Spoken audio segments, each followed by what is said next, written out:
Okay. Ifilime yacu nta tuyitanguranye n'imyaka myinshi yahera. Hari umushwarara wavuye hejuru mu kirere. Uwo mushwarara waramanutse uva hejuru mu kirere hanyuma ucokorokera ngaha ku isi. Ukimara gukorokera ngaha ku isi, ahahise hamera ishugwe ry'ibitangaza. Ino ntabwo ryari ishugwe risanzwe, ryari ishugwe rishobora kuguha imyaka yose wifuza. Ryari ishugwe ry'ibitangaza.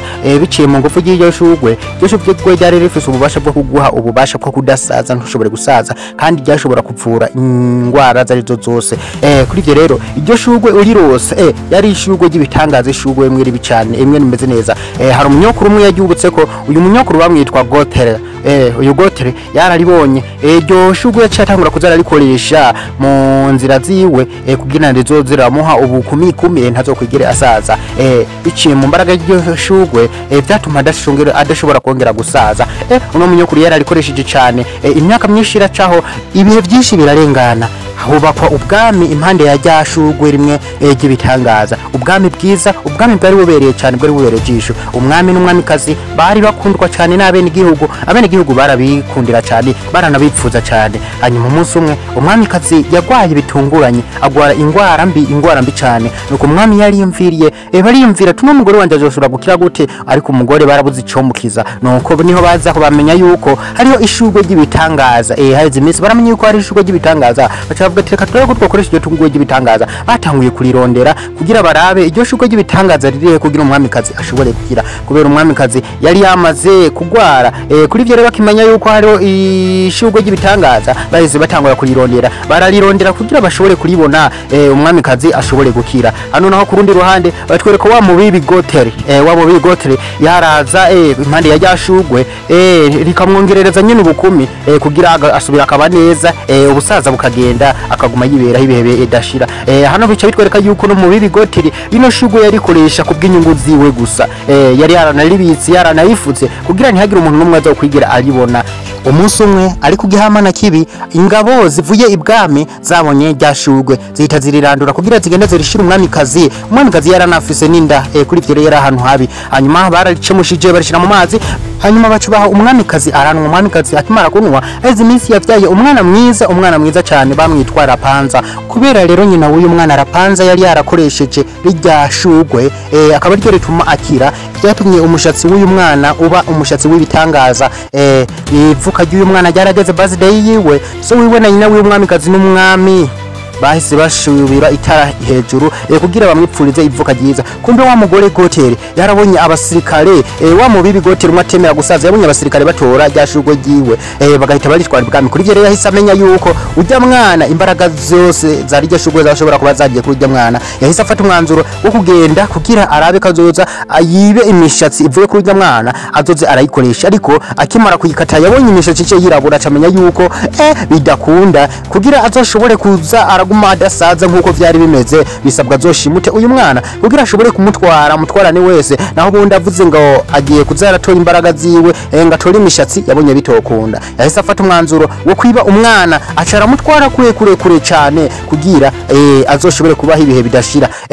Umwamikazi n'umwami baramaze kumenya yuko umwana yibwe, bahise barondera abantu bagenda kumurondeza kubera umwana yamaze kubura ibwami. Gotere yamutwaye, ariko ntibazi ngo ni Gotere yamutwaye. Gotere akimara kumutwara yaciye amutwara ku munara muremure uri hagati mw'ishamba. Gotere yatanguye kurera kano kana Karapanza nk'akana kiwe, yakareze cyane arakarera kanako kakuze kibaza yuko uyu ari mama wako. Ariko uyu Gotere yari yagashize mu nzo kubw'inyungu ziwe, kubera yashaka ntazoshobore gusaza. Kurundi ruhande na Gotuntu no mubibi Gotere byari bimeze neza cyane, yarishima ari kumwe n'uwo mwana kubera byatuma adashobora gusaza. Ubukumi bwiwe bwaguma bugaruka, byaboneka yuko anezerewe cyane kuba ari kumwe n'uyu mwana. Yafashe umwanzuro wo kuzomuzigama neza uno mwana kubera yabona umengo uno mwana niwe ashobora kumuha ubuzima. Acomwigisha n'ururirimbo rwiza, ubwo ruririmbo uno mwana aruririmbye, no Gotere niho yashobora kunyonya amakonka inguvu zivuye muri uno mushatsi w'uno mwana Rapanza nuko yahise amubwira ati abantu bo hanze ni babi no mu bibi Gotri yatanguye kuvuga ati nzokwigere uva muri uno munara nagushizemo kubera abantu bo hanze ni babi nibakubona bizotuma bagukata umushatsi wawe usanga uragiye abantu bo hanze ni babi buri gihe buri myaka abavyeyi barapanze umwami n'umwamikazi bagurura amatera hejuru ugasanga ibwami harakaka hejuru hameze neza umunsi umwe kano kahana karapanze karaje karaziraba karitegereza akavuga ati biga bintu nibiki wibeke kibira mu munara ntavyo gashobora kumenya ivyari byo kari baje imbega bijya bintu nibiki imbega ni nyenyeri kagakubwe karapanza batwereka karamaze gukura sasa Karapanzo nta mugenzi numwe kari gafise kiretse kano gakoko kitwa Pasco niyo nshuti yarafise wenyene kandi Rapanzo yarabizi yuko adashobora kuzopfa muri uyu munara kubera nyina wiwe yari yarabimubujije kuri ivyo yari yifitiye inshuti imwe gusa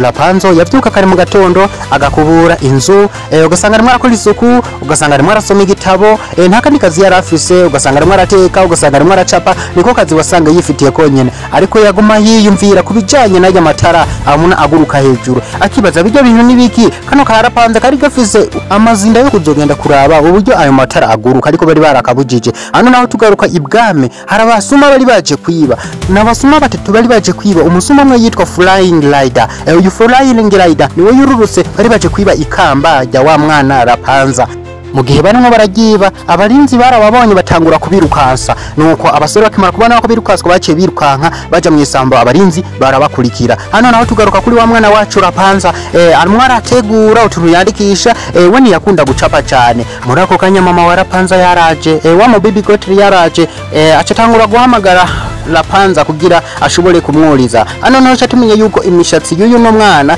aryo uno mubibi aca kumukurira agenda hejuru ku munara no munara udafise umuryango kuri ivyo rero kugira ashobore gushika hejuru kano kana imishatsi yako niko bakoresha mu kuduga hano kano kana kari kamaze kubona yuko wa munsi wo kuduza amatara wageze katangwe kubwira nyina wiwe kamubwira ati shaka unyemerere nzogende kuraba amatara uburyo baduza ariko Gotri yarakankiye biba minsi buri munsi kaya kana kaza karamwuriza ku mushatsi wako akaba ariyo yorirerako ariko kakamusaba ariko akakankira yavuga ati abantu ni babi cyane ntibisabwa yuko uzogenda yo bakubone kubera bakubonye ubusanga barimo baraguca imishatsi yawe ugasanga nabantu babi ugasanga barimo barakononera hano uno mu baby Gotri yaguma yibona kari mwiza kurusha Karapanza yarishimye no mu mama uno munyokuru Gotri yatanguye kuvuga ati ntuzopfa ngaha kubera ndagukunda cyane sishaka kuzohava ugenda hanze usange abantu batanguye kukugirira nabi uno mu baby Gotri yabonye imengo imishatsi yiwe yatanguye kumena nabi yaciye abwira Karapanza kugira gatangure kuririmba imishatsi yako yake ashobore kuba agakumi uno mu baby ntashaka gusaza bwana kararirimbye umubibi amera neza ariko kashatse kumubwira ati mama uranyemerera nzogende kuraba amatara ubujya guruka uno mu baby Gotri ntabwo yigera ashaka kukarikura kubera mu baby Gotri yarazi karatarakana kiwarakana yivye kuri ivyo rero yatinya yuko gashobora kugenda usange gaheze usange karagiye kano kana karababara cyane kakamubwira ati mama bizasabwa tuzogere tujanye ariko no mu baby yarakankiye atangura kuvuga ati sishaka yuko uzogenda hanze ngo abantu batangure kukugirira nabe kandi kindi ushobora kukubwira sishaka yuko uzosubira kumbwira yuko ukeneye ngunda kuri nguje hanze turerewanye Karapanza karavyumvise nta nakimwe kigeze kavuga kubera kari kabona ko nyina wiwe yarakaye ameze nabi cyane nyina wiwe yaciye yururuka kugira agende mu kazi kiwe ka buri munsi hano tugaruka kuri wa basore bivye ikamba rya Rapanza barimo barabona babaye wanted bakiri muri ivyo babonye ingabo z'ibwami zitangura kubirukankako barirukase barirukanka hamwe no kuvunika wibuke bivye ikamba rya wa mwana Rapanza abasuma babiri baguye mu kinogo Flying Rider abari wacaguma yirukanka wenyene kubera bari bamaze kugwa mu kinogo nuko ingabo z'ubwami zahise zifata baje basuma babiri